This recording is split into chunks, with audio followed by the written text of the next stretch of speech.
Konflik dalam pengurusan projek tidak dapat dielakkan. Potensi konflik dalam projek biasanya tinggi kerana ia melibatkan individu dari pelbagai latar belakang dan orientasi yang bekerjasama untuk menyelesaikan sesuatu tugas yang telah dirancang. Jika kita diberi tanggungjawab sebagai seorang pengurus, kemahiran yang betul dalam menangani konflik dapat membantu seseorang pengurus itu dan anggota dalam organisasi tersebut ataupun dalam projek tersebut untuk menangani dan menyelesaikan konflik dengan lebih berkesan, kerana ia boleh membawa kepada organisasi yang lebih produktif secara keseluruhan. Mari kita lihat pengertian konflik secara am. Konflik adalah satu situasi persaingan di antara para pihak dan mereka tidak berkesefahaman dengan kehendak pihak yang lain. Untuk memahami konflik dengan lebih mudah, ia merangkumi unsur ataupun elemen yang saling bergantung, emosi, persepsi dan tingkah laku. Sebagai contoh, konflik terjadi antara pihak yang tugasnya saling bergantung harap dengan pihak lain, yang marah antara satu sama lain dan menganggap pihak lain sebagai kesalahan, dan yang tindakannya menimbulkan masalah perniagaan. Ini adalah antara contoh yang boleh kita fahami dengan mudah. Jika dilihat dari sisi positif, konflik boleh ataupun mampu membina sebuah organisasi itu menjadi lebih sihat. Maksudnya tadi, ia dapat membantu mengembangkan individu dan meningkatkan organisasi dengan membina aset individu setiap anggota di dalamnya.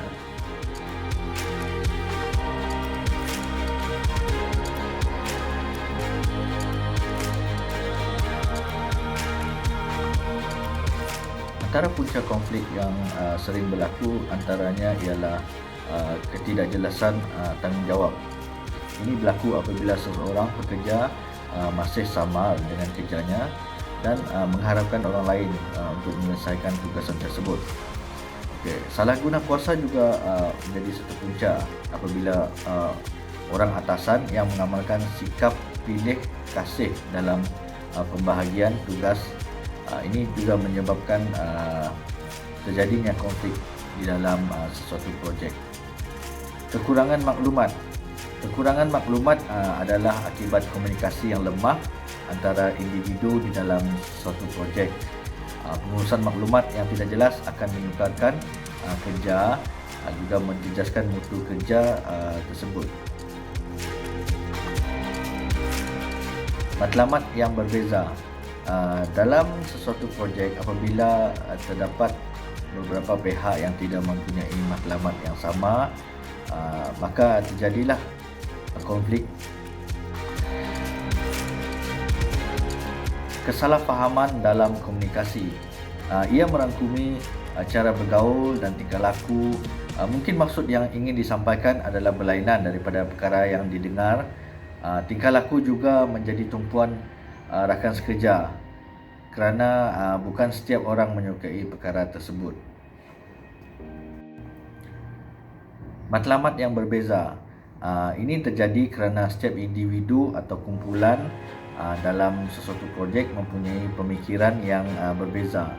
Kadang-kadang perubahan yang diinginkan tidak mendapat persetujuan daripada semua pihak.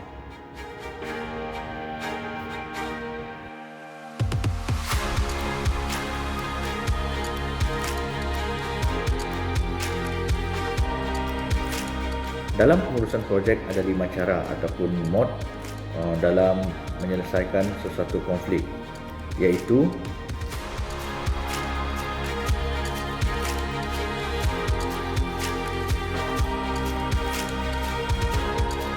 konfrontasi. Konfrontasi juga digambarkan sebagai penyelesaian masalah.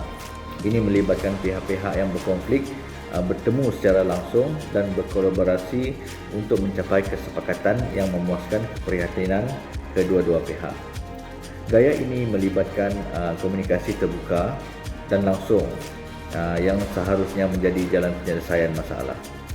Konfrontasi harus digunakan apabila kedua pihak ingin menang, tiada situasi kalah, menang, mengurangkan kos dan menjimatkan masa.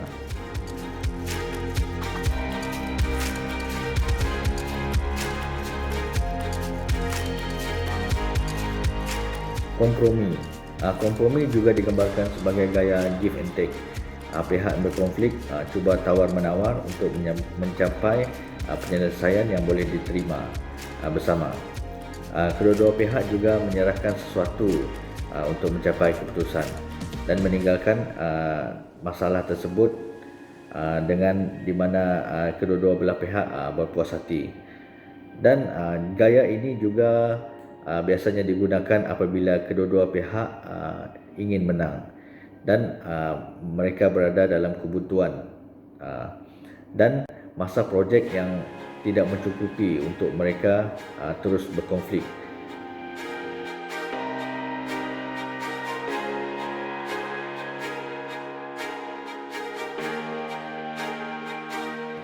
Smoothing atau dalam bahasanya melicinkan. Gaya ini juga disebut sebagai gaya akomodatif. Dalam pendekatan ini, kesepakatan ditekankan dan perselisihan faham dielakkan.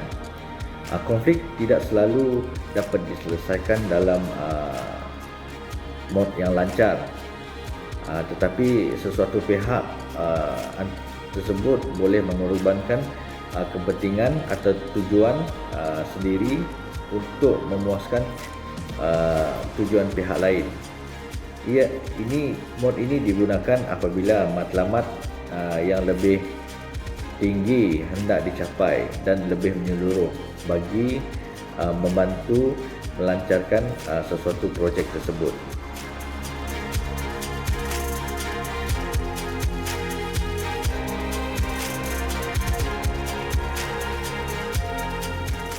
Forcing ataupun memaksa.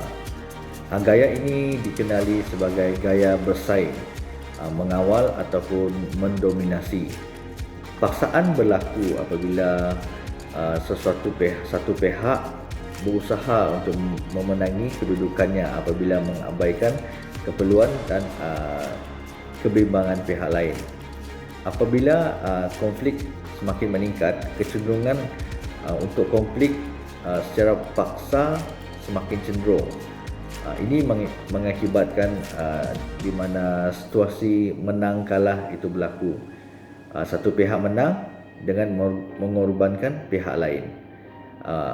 Memaksa adalah satu mod yang digunakan apabila situasi do or die dibuat.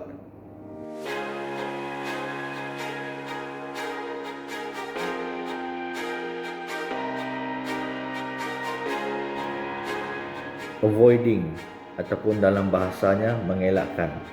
Mengelakkan juga digambarkan sebagai gaya menarik diri.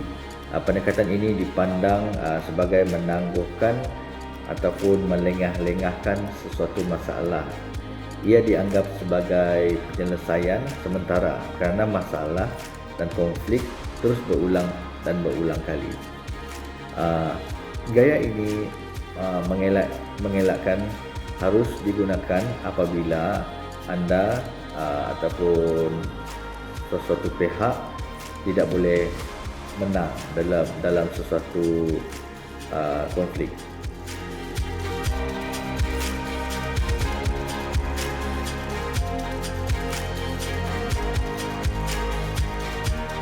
Apa yang saya boleh simpulkan di sini ialah konflik dalam pengurusan tidak semestinya tidak baik apabila ia diuruskan dengan betul.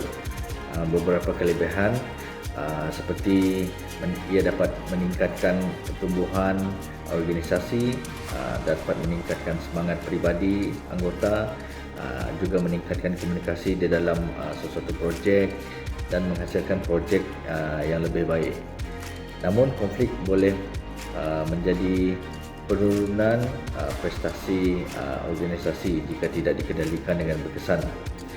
Cabaran bagi pemimpin organisasi dan pengurus projek adalah berusaha untuk mengekalkan keseimbangan dan intensiti konflik yang betul dalam pengurusan projek.